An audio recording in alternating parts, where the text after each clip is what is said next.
बिस्मिल्लाहिर्रहमानिर्रहीम। अस्सलाम वालेकुम व्यूअर्स, आप देख रहे हैं डाइनिंग और।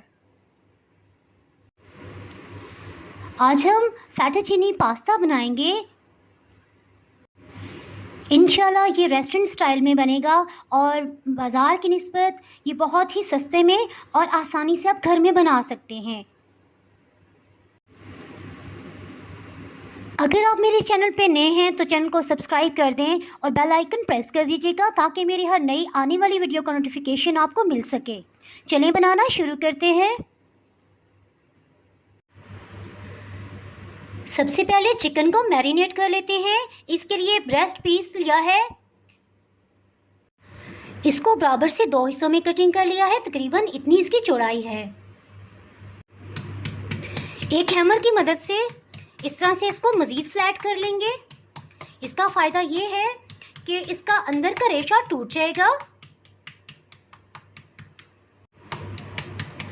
और ये बहुत आसानी से गल जाएगा और बहुत ही इंशाल्लाह जूसी बनेगा।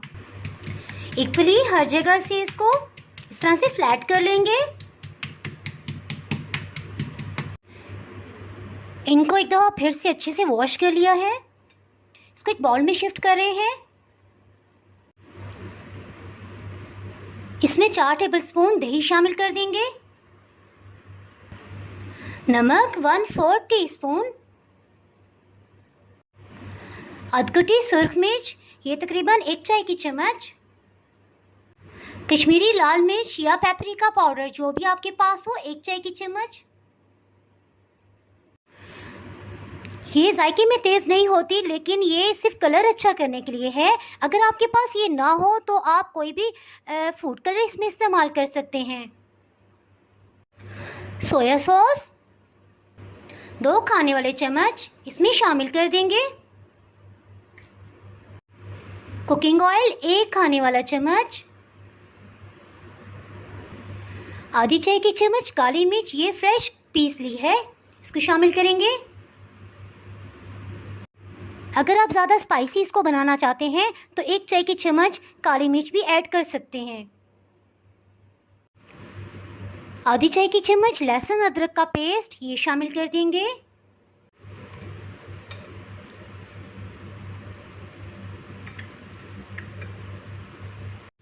इसको कवर कर देंगे और आधे घंटे के लिए मैरिनेट होने देंगे। ये पास्ता ले लेंगे, तकरीबन 300 ग्राम है।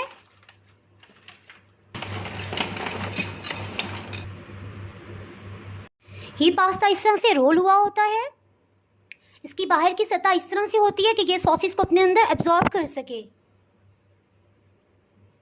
तकरीबन 250 ग्राम्स इसमें से पास्ता हम इस्तेमाल कर रहे हैं।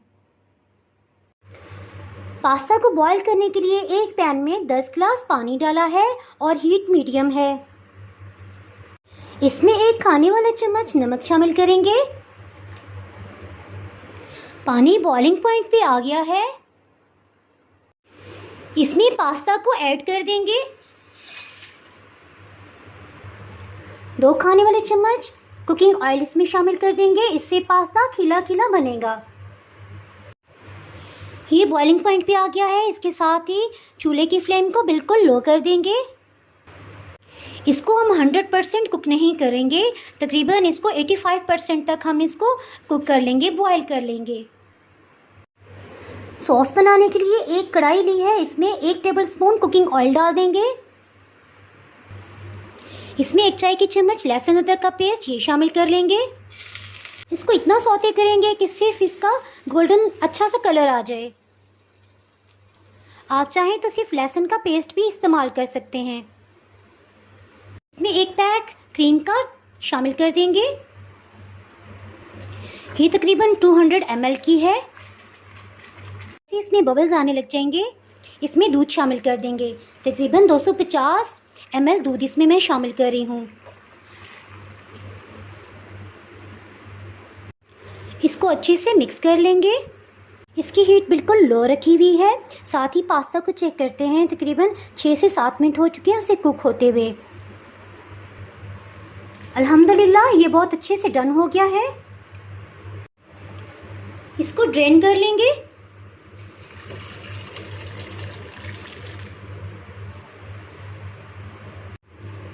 ये बॉयल पानी गिरा देंगे। इसमें 1 गिलास सादा पानी ये शामिल करेंगे ताकि ये जुड़ने ना पाए,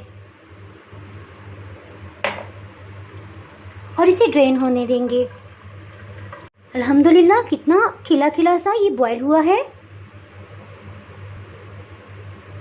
इसको आप इस तरह से भी चेक कर सकते हैं जिस तरह हम चावल की कनी चेक करते हैं। ये तकरीबन 80% तक आपको फील हो कि कुक हो गया है तो बस ठीक है। इसको आप ड्रेन कर लें। जितनी देर में पास्ता को हमने ड्रेन किया है तो ये फ्लेम ऑफ कर दिया था, अब इसको ऑन किया है, बिल्कुल लो हीट रखी हुई है जितनी देर में हम स्पाइसेस वगैरह और हर्ब्स ऐड करते हैं। आधी चाय की चम्मच काली मिर्च पाउडर ये फ्रेश पीस लिया है। चिली फ्लेक्स आधी चाय की चम्मच, मिक्स हर्ब्स या थाइम ये आधी चाय की चम्मच ये शामिल कर देंगे। इसके साथ इसका फ्लेवर बहुत अच्छा बनाने के लिए एक चिकन क्यूब शामिल करेंगे।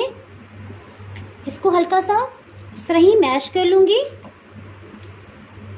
और इसको ऐड कर देंगे। ये डालने से इंशाल्लाह बिल्कुल रेस्टोरेंट जैसा फ्लेवर आएगा। इसको अच्छे से मिक्स करेंगे और फिर चेक करेंगे, अगर नमक ज़रूरत होगी तो फिर ऐड करेंगे। इसके साथ ही इसका जायका मज़ीद दोबाला करने के लिए इसमें मशरूम्स शामिल करेंगे। ये तकरीबन 5 से 6 हैं, इनको कटिंग कर लेंगे। ये तकरीबन 4 टेबलस्पून के आसपास हैं, इनको शामिल कर देंगे। इसमें 2 खाने वाले चम्मच ऑलिव्स ये शामिल कर देंगे। इसको एक दफ़ा अच्छे से मिक्स कर लेंगे। इसमें 2 चीज़ स्लाइसेस ऐड कर देंगे, ये मोज़रेला है।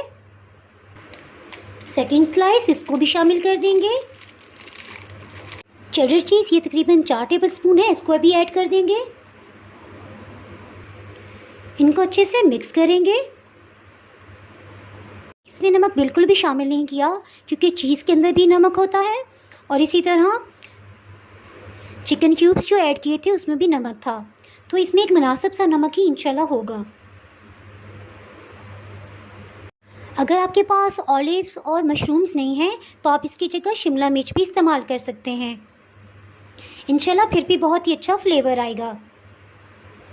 इसके साथ ही आप इसमें पास्ता शामिल करते हैं।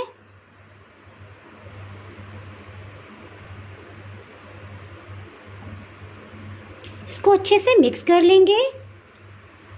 इसको मिक्स करने के बाद इसको थोड़ा सा टेस्ट करेंगे और फिर नमक ऐड करेंगे।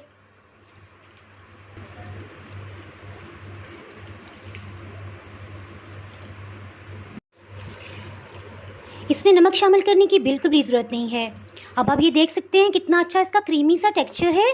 साथ ही फ्लेम ऑफ कर देंगे क्योंकि जैसे जैसे ये ठंडा होगा पास्ता अपने अंदर मज़ीद सॉस को एब्जॉर्ब कर लेगा।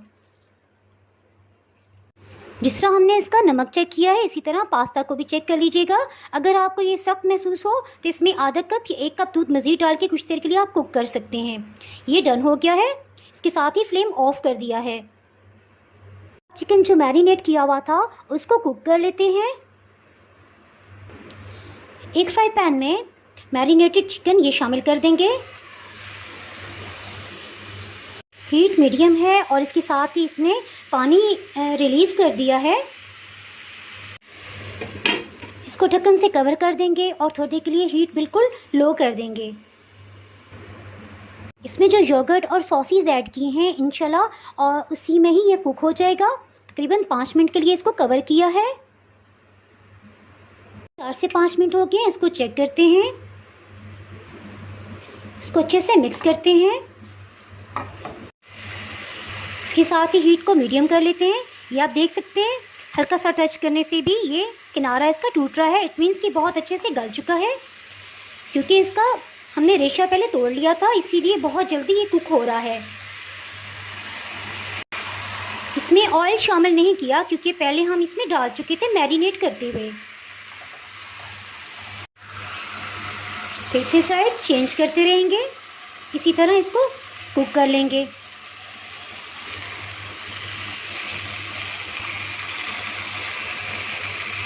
अल्हम्दुलिल्लाह ये तैयार हो गया है। साथ ही चूल्हे की फ्लेम ऑफ कर देंगे।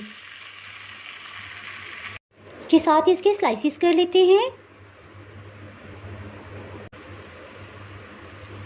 अल्हम्दुलिल्लाह बहुत अच्छे से ये तैयार हो गया है और बहुत ही टेस्टी बना है। इसको सर्विंग डिश में डालते हैं। अगर सर्व करने से पहले ये आपको ज़्यादा गाढ़ा महसूस हो तो आप इसमें हाफ कप दूध शामिल कर सकते हैं। चिकन पीसीस को इस पे रख देंगे। याद रखिएगा कि अल्फ्रेडो पास्ता में कभी भी मैदे का इस्तेमाल नहीं किया जाता, क्योंकि वो फिर वाइट सॉस बन जाता है, अल्फ्रेडो पास्ता नहीं कहलाया जाता। अगर आपने मेरा चैनल अभी तक सब्सक्राइब नहीं किया तो अभी सब्सक्राइब करें और बेल आइकन दबाना ना भूलें, ताकि आपको मेरी वीडियोस बर वक्त मिलती रहें। अगर आपको ये रेसिपी पसंद आई है तो लाइक करें और फ्रेंड्स एंड फैमिली के साथ शेयर करें। आप कमेंट्स में ज़रूर बताइएगा कि आपको ये रेसिपी कैसी लगी।